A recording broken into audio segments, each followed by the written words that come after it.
Amy Adams reached into her fanny pack and fished out a stick of sunscreen. "I'm such a mom nerd," she apologized, as if sensing the pretense of Hollywood glamour melt with each dab to her flush, freckled cheeks. It was a late morning in June and the sun was high. There was nothing to apologize for.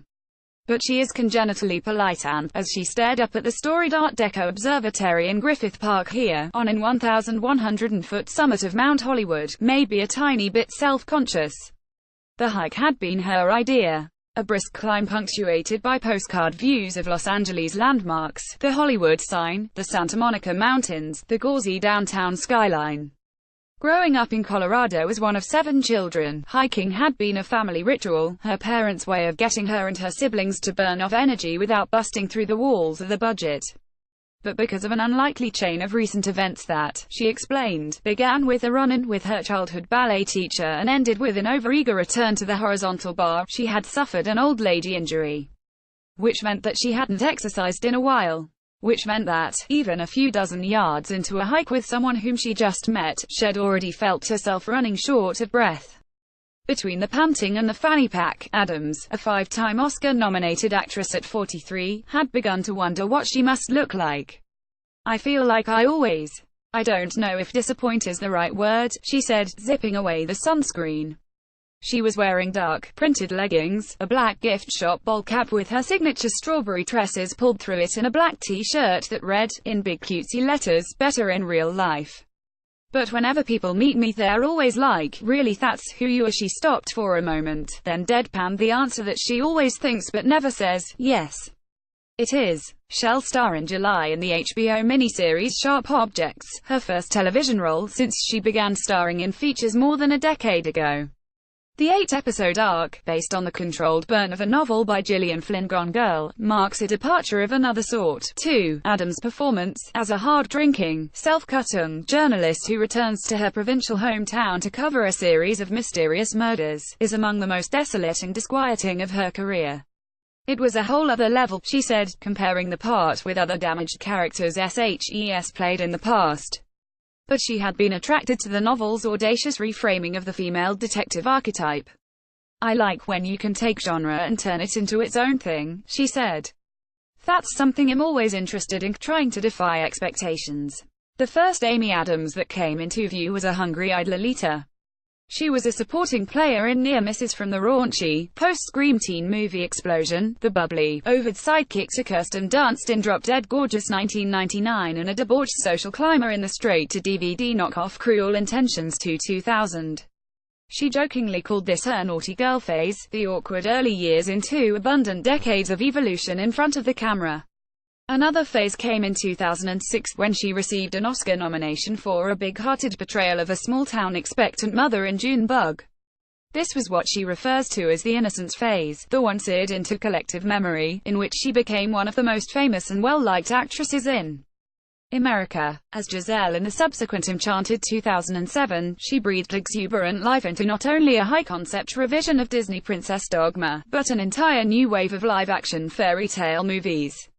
A second Oscar nomination followed for Doubt in 2009, in which her credible innocence as the nun Sister James, opposite Meryl Streep and Philip Seymour Hoffman in scathing battle, ballasts a story about the thin line between human nature and the abyss. Another actress might have settled there, staking out a comfortable living filling in one shade of disarming ingenue or another. But Adams has spent this decade evolving further still. She turned scrappy and raw in The Fighter 2010, chillingly zealous in The Master 2012 and cunning and carnal in American Hustle 2013. Sharp Objects consummates a new phase. Like the bereaved linguist she played in Arrival 2016, the journalist in the story, Camille Preaker, is adrift and rife with unresolved family trauma, suggesting what the actress identified as a moody and introspective period. "I don't have the same darkness and depth of internal anger, but that sort of sadness that drives you to be unkind to yourself. I think I have that," she said of what she saw in the role. On the trail in Griffith Park, snaking toward the observatory, she described a series of setbacks from her pre-Junebug days, cancelled television series she co-starred in the evanescent 2004 Rob Lowe vehicle, Dr. Vegas, big breaks that snapped shut again, and an attendant negative self-dialogue that never quite went away. "I have this internal voice that is just not a cheerleader for myself," she said. We paused to take a breath in the shade of a billowing bush. Above, spindly cotton clouds, brilliant blue sky. Adams took a swig from a bottle of water and then, noticing my empty hands, my conspicuous lack of anything resembling a fanny pack, shot me a concerned look. "Did you bring any water?" she asked. I did not. A more concerned look. Her self-consciousness dissipated, suddenly confronted by a more pitiable being. "Here," she said, waving me over. "Drink." To become Camille in Sharp Objects, she began, as she always does, by over-preparing, mapping the character's existential and emotional biography until she believes in her bones that they might plausibly walk the earth. The physical transformation was equally demanding, requiring her to stand nearly naked for 3 to 4 hours of prosthetics, each morning of a 90-day shoot, in order to create Camille's topography of cutting scars. Flynn said that, between action and cut, Adams completely immersed herself physically, bodily, mentally into Camille. Jean-Marc Vallée, who directed all 8 episodes of the series, said, "I noticed her voice dropped a few notes and her way of walking changed. Suddenly, it was more sloppy, like I don't give a asterisk asterisk asterisk asterisk." To create a believable performance, many actors jettison their own personality, hoping their character will seize the resulting void like a territorial spirit. During the making of Lincoln, Daniel Day-Lewis was so thoroughly consumed by his presidential portrayal that Sally Field, who played Mary Todd Lincoln in the film, later claimed she'd never met him. Some have noted that most method actors, as those who use this approach are known, tend to be men, who may be socially incentivized to take pride in burying themselves in work. I think men are often very showy about the incredible lengths they go to. Oh my gosh, the demons they must take on. Flynn said. If women are less heralded for going to such lengths, she argued, it's not for lack of commitment. Maybe women just are less belly-aching, she said. Adams compared her own process to catching a virus, one that she can feel inside her body but suppress at will. "I'm constantly aware of other people's experiences on set," she said. Adam McKay, director of a coming film about the life of U.S. Vice President Dick Cheney, tentatively titled Cheney, said Adams and Christian Bale, a reputed method actor and her previous acting partner in The Fighter and American Hustle, showed similar devotion to their characters. McKay said Adams' fluid portrayal of the Second Lady, Lynn Cheney, which in the film covers 5 decades, resulted in a kind of uncanny hybrid that he and the rest of the crew took to calling Amy Cheney. "She's talking in that voice and emotionally leaning in that direction," he said. "But you can still call her Amy and joke around and talk about other things." Occasionally, the Cheney persona, political ideology and all, manifested at surprising moments, like on the day Congress passed a sweeping overhaul of the tax code. McKay had found the news depressing, believing the bill favored the super-rich, and, speaking to Adams about it on set, was taken aback when she all but accused him of being a socialist. "She looks at me, totally in character, and immediately goes, 'Well Adam, when people do well in life, they shouldn't be punished.'"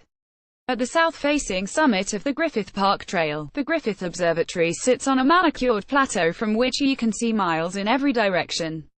We escaped the sun, and sat in a quiet corridor in the back of the white triple-domed building. Adams recalled a few occasions while shooting Sharp Objects when she tried out versions of Camille, spiky, mulish, during phone calls with her unsuspecting husband, the actor and artist Aaron LaGallo. "He was not a fan," she said with a laugh.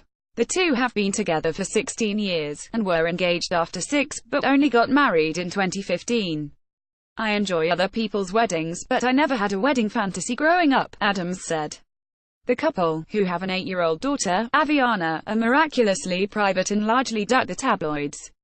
At home in the Hollywood Hills, it's karaoke and ballet practice for Aviana. At least, Adams has hung up her own pointe shoes for now and raucous sing-alongs with their 3 howling rescue dogs. The wedding might never have come had it not been for Aviana's budding curiosity and LaGallo's sister, who picked a date and nudged Adams to capitalize on a 2-month break from work. She was like, "It's enough already, you guys are just being stupid," Adams said. This summer, the family will temporarily relocate to Brooklyn, where Adams will shoot a film adaptation of another mystery novel, The Woman in the Window. When Aviana was born, Adams took on a slew of projects, believing she needed to hoard work to be a good provider, a decision she came to regret. Now she filters jobs through school schedules and family vacations. Like Camille Adams' character in The Woman in the Window, a Hitchcockian psychological thriller that debuted at #1 on the New York Times bestseller list this year, is another artifact of the moody and introspective era. She'll play a mentally unstable and pathologically nosy recluse. "It must be my hormones," she joked of the pattern, reverting to her baseline of reflexive self-effacement. After surviving her innocence phase, the earnestness, the piety, those doe eyes, is there a part of her that's running in the opposite direction, searching down dark alleys to see what she might find? She paused to think, toying compulsively with a beaded bracelet on her left wrist. It's not that she regrets any of her previous roles, but she is hungry for a different kind of challenge. "I don't feel any sense of pride or accomplishment if I'm not being pushed, so I'm interested in anything that will push me," she said. "I may succeed, I may fail, but I'll try anything." Sharp Objects is on Sky Atlantic at 9 p.m. on Monday, July 8. New York Times.